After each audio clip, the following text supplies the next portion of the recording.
CIV 220, la chaîne qui offre l'actualité en direct. Les forces armées maliennes ont annoncé la neutralisation d'Husseini Maodo Warda, un important chef terroriste affilié au JNIM, lors d'une opération menée le 3 juin dernier près de Djenné. Présentée comme un succès majeur dans la lutte antiterroriste, cette opération soulève plusieurs interrogations. Quel impact aura-t-elle sur les groupes armés au Mali?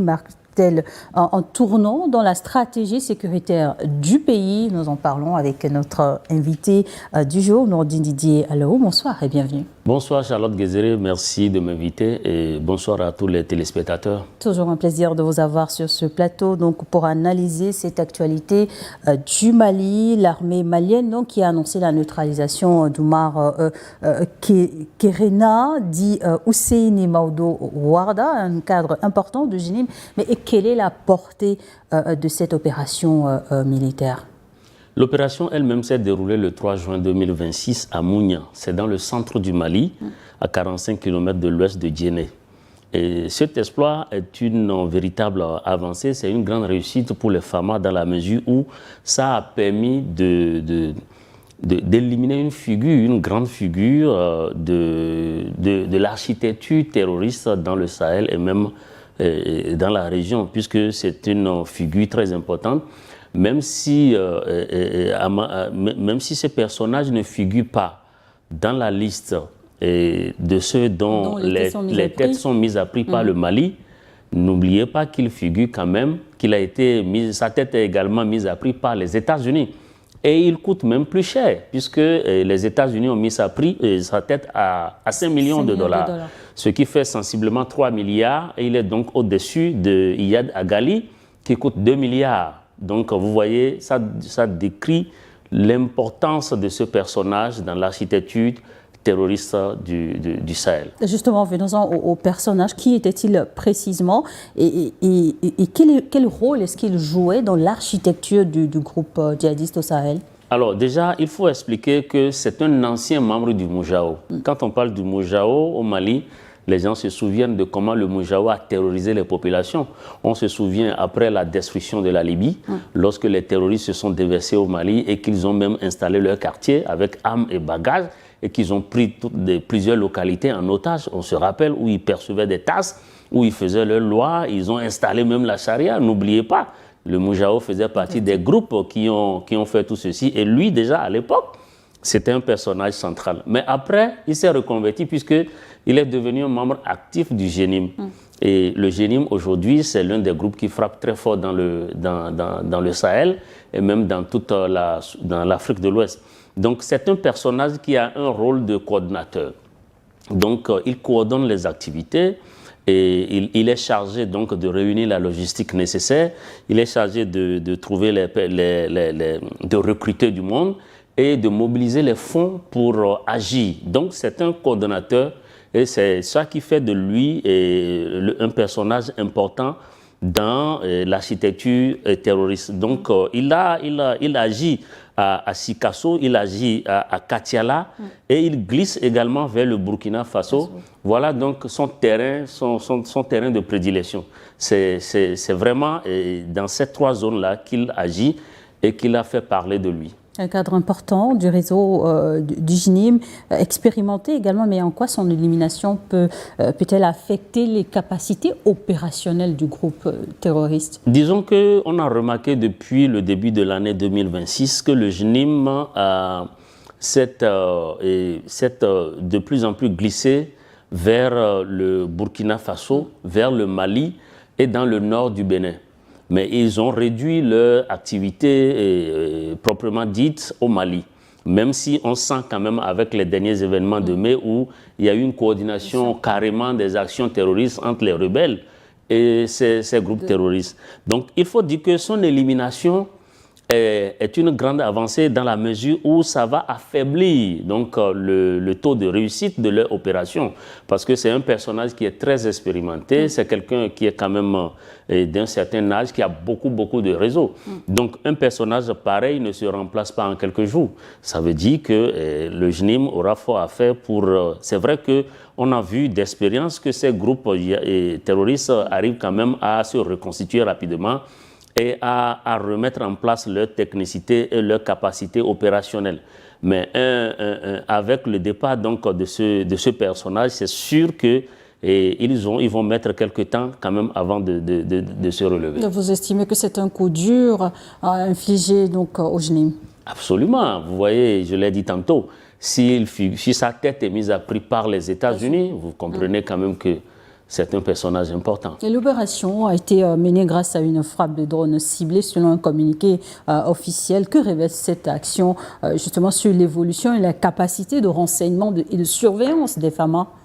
Mais cela signifie d'abord que les FAMA ont augmenté leur capacité opérationnelle. Et vous savez, il y a deux choses qu'il faut prendre en compte, c'est l'efficacité de l'armée unifiée de l'AES, ainsi que l'installation des centres de commandement aérien. C'est-à-dire que, puisque nous sommes dans une guerre asymétrique, où l'ennemi se cache et se coordonne pour venir frapper.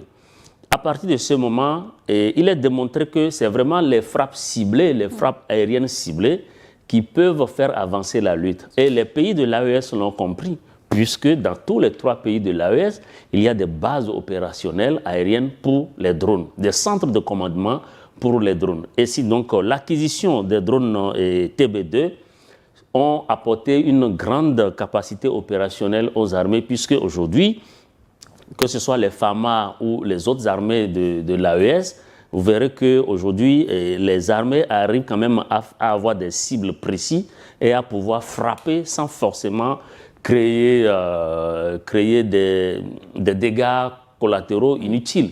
Donc, cela révèle que vraiment les FAMA ont beaucoup avancé, ont beaucoup affiné, peaufiner leur capacité opérationnelle à travers les drones. Ce qui limiterait aussi les bavures militaires? Ce qui limite évidemment les bavures militaires, parce que c'est ça aussi qu'on reproche aux armées en Afrique, parce qu'il y a beaucoup d'armées en Afrique qui ne savent pas cibler et opérer en toute précision. Mais aujourd'hui, les armées de l'AES et beaucoup d'autres armées de la région ont appris à être vraiment, à frapper au millimètre près et à sortir donc la cible voulue.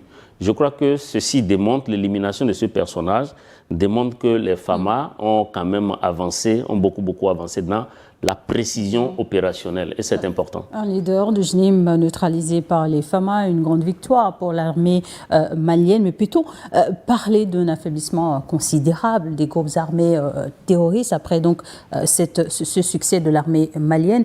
Est-ce qu'ils ont toujours la capacité de remplacer rapidement le leader? Oui, disons que là, nous avons 2 réalités qui coexistent. La première, c'est que avec ces figures-là, qui sont des figures, ce n'est pas la seule figure, hein. Il y a eu beaucoup d'autres éléments, même si les 7 figures emblématiques-là, dont nous avons Amadou Kounfa, qui coûte 1,5 milliard, dont la tête est mise à prix 1,5 milliard, nous avons Yada Gali qui fait 2 milliards et les 5 autres, c'est vraiment les figures qui, si on les retrouve, on les capture, on les neutralise, ça va porter un coup dur. Mais Kéréni, lui, Ousseini Maouda, lui, il est au 2e plan en réalité. C'est un cadre de niveau moyen. Dans l'armée, on peut dire que c'est, si vous voulez, c'est un officier. On peut dire que c'est un officier de 2e rang, c'est-à-dire des gens qui reçoivent les ordres et qui s'occupent de la mise en œuvre de ces ordres-là. Donc c'est un personnage important, il ne faut pas le négliger. Alors, donc, si ce personnage-là est éliminé, ça va être difficile de trouver un entre guillemets, j'allais dire un bon élément, mais c'est un mauvais élément. Donc ça va être difficile, voilà, donc c'est un mauvais élément, donc ça va être difficile de trouver un si bon mais mauvais élément. Alors, donc, il y a ça. Il y a aussi l'autre réalité qui est que, effectivement, ces groupes-là, puisqu'ils ont des soutiens énormes de la part des impérialistes, il n'est pas exclu qu'ils finissent toujours par remplacer donc des personnages importants qu'ils ont perdus sur les champs de bataille. Donc, il y a ces 2 réalités qui coexistent. leur capacité à se reconstituer, mais il y a également la montée en puissance, la précision donc, des armées de l'AES qu'il faut saluer et surtout que ça génère des résultats importants. Et cette neutralisation intervient dans un contexte de multiplication des attaques dans la région sahélienne. Et quel message l'armée malienne envoie-t-elle aux adversaires, mais également aux populations suite à ce succès enregistré? Vous savez, si l'armée malienne n'était pas montée en puissance, comme tente de le dire certains récits venus de l'Occident, si l'armée malienne n'avait pas réellement augmenté sa capacité de précision, si elle ne s'est pas réellement perfectionnée dans ses opérations, les terroristes ou les impérialistes n'auraient pas eu besoin de faire une coordination entre tous les groupes terroristes avec les groupes rebelles. Donc ça veut dire que et les rebelles maliens et les groupes terroristes ont le même commanditaire, qui est l'impérialisme. Ces pays-là, on les connaît. Donc, c'est évidemment, le message, c'est que l'armée malienne reste déterminée et que vous avez vu que malgré les événements qui se sont produits, les tragiques événements de mai dernier, vous avez vu quand même que l'État a repris contrôle et que la situation est totalement sous contrôle et que l'État est toujours là et assume son rôle. Donc, le message en termes clairs, c'est que l'armée malienne est inébranlable et continue la lutte. Le message aussi consiste à dire que les capacités des FAMA à protéger le territoire et la légitimité du régime d'Assimi Goïta sont vraiment indiscutables aujourd'hui. Et Oumar Kénéré était impliqué également dans des activités qui s'étendent jusqu'au Burkina Faso, vous l'aviez souligné, mais comment justement renforcer la coopération militaire dans la région pour faire face à cet ennemi? Oui, les états-majors des trois pays doivent continuer à travailler pour harmoniser leurs capacités opérationnelles. Je veux parler de l'armée unifiée, de l'AES. Et il faut maintenant penser à augmenter aussi la précision dans les cibles. Parce qu'aujourd'hui, c'est ça. La difficulté, c'est que les terroristes arrivent à se fondre dans la masse. Alors ça devient un gros défi. Comment identifier un terroriste dans cette masse, le cibler et le neutraliser?